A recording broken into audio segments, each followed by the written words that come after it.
Hello everyone, welcome to my video.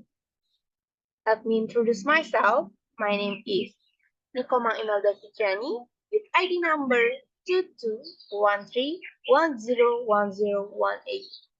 from 2 IKI Class Mathematics Study Program, Faculty of Mathematics and Natural Science, Ganesha University of Education.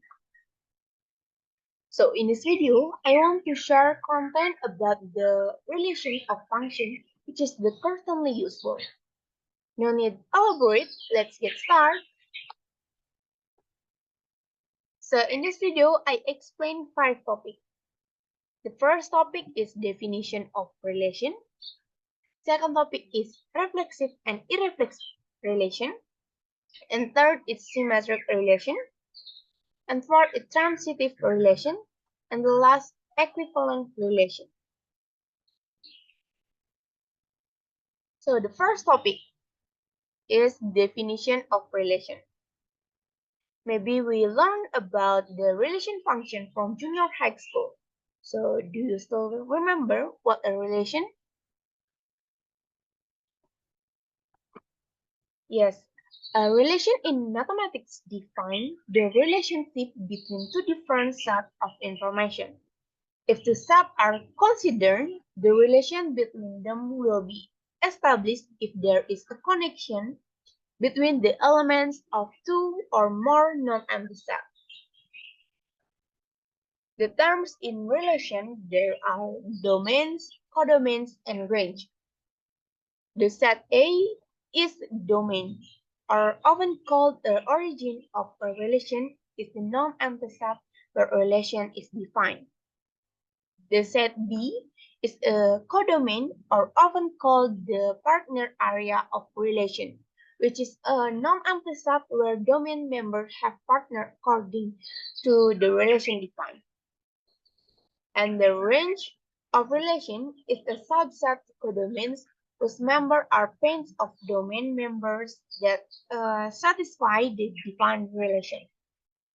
And the set of elements that get point to B, the actual values product by the function is the range. Okay, I have an example for all my friends to know better which domain, codomain, and range. If a function is 2x plus 1, then we know the domain is set A. So the domain is color bracket 1, 2, 3, and the codomain is set B. So the domain is color bracket 1, 2, 3, 4, 5, 6, and 7.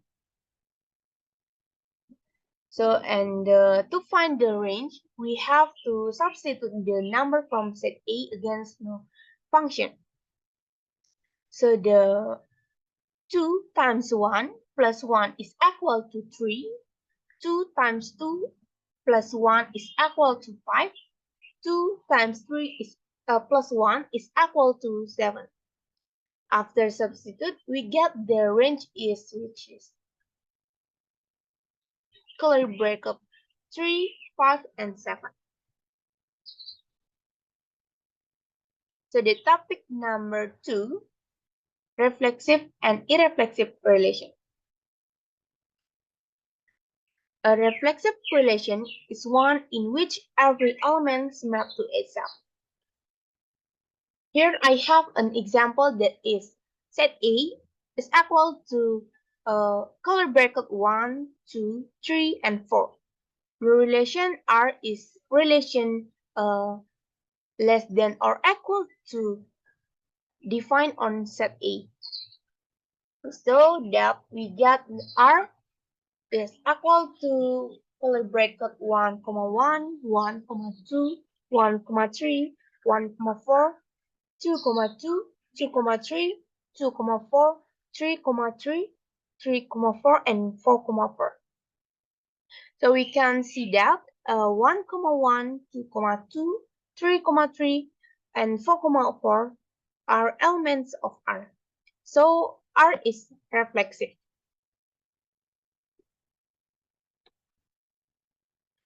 Meanwhile, an irreflexive relation is a relation in which its element does not map itself. For example, the set A is equal to curly bracket 1, 2, 3, and 4, and R is curly bracket 1, comma 1, 2, comma 3, 3, comma 3, and 4, comma 2, and 4, comma 4. So R is not reflexive relation because 2, comma 2 is not included in R. Topic number 3 is symmetric relation. A relation is said to be symmetric if it has two elements A and B from a set. If A is related to B, then B is related to A. For example, set A is equal to curly bracket 1, 2, 3, and R is equal to curly bracket 1, comma 1, 1, comma 2, 1, comma 3, 2, comma 2, 2, comma 1, 3, comma 1, and 3, comma 3. The relation R is symmetric for each x, comma y is element to R, so y, comma x is element to R. Now here we see that 1, comma 2, 2, comma 1 is element to R, and 1, comma 3, 3, comma 1 is element to R. So we can say that R is symmetric. So the fourth topic is transitive relation. A relation is said to be transitive if it has three elements A, B, C of a set. If A is related to B, B is related to C, then A is related to C. For example, let A is equal to curly bracket A, B, C, and R is equal to curly bracket A, comma B, A, comma C, B, comma A, B, comma B, B, comma C, C, comma A, C, comma B, and C, comma C. So we get the A, comma B, B, comma A is equal to A, comma A. So then R is a transitive relation. Okay, the last topic is equivalent relation.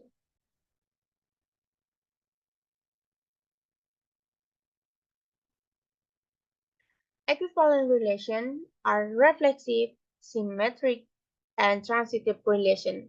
So in this equivalent relation, we must have three conditions to be said to be equivalent. The first is must be reflexive, symmetric, and transitive.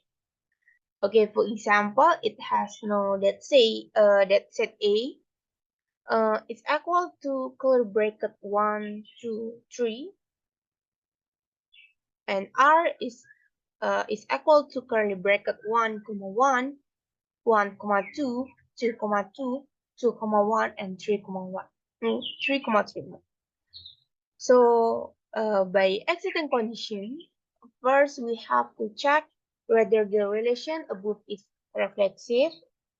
Now to check it, you can check according to the rules of reflexive relation, where each element maps itself. Okay, the relation is reflexive because 1, 1, 2, 2, and 3, 3 is element of R. And then the second is the relation is symmetric, where the relation is called symmetric if it has two elements A and B of a set. If A related to B and then B related to A. Yes, this asymmetric relation because 1, 2, 2, B is the element of R. And the last, we have to check whether it's a transitive relation. Yes, this is a transitive relation because 1, comma 2, 2, comma 1 is equal to 1, comma 1. If A is related to B and B related to C, and the A is related to C. So, because the three equivalent relation conditions are met, we can say that A is an equivalent relation.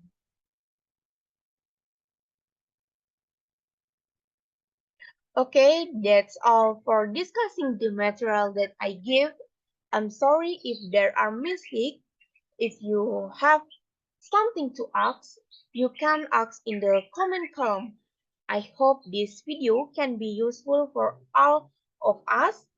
Okay, thank you for your attention. Goodbye.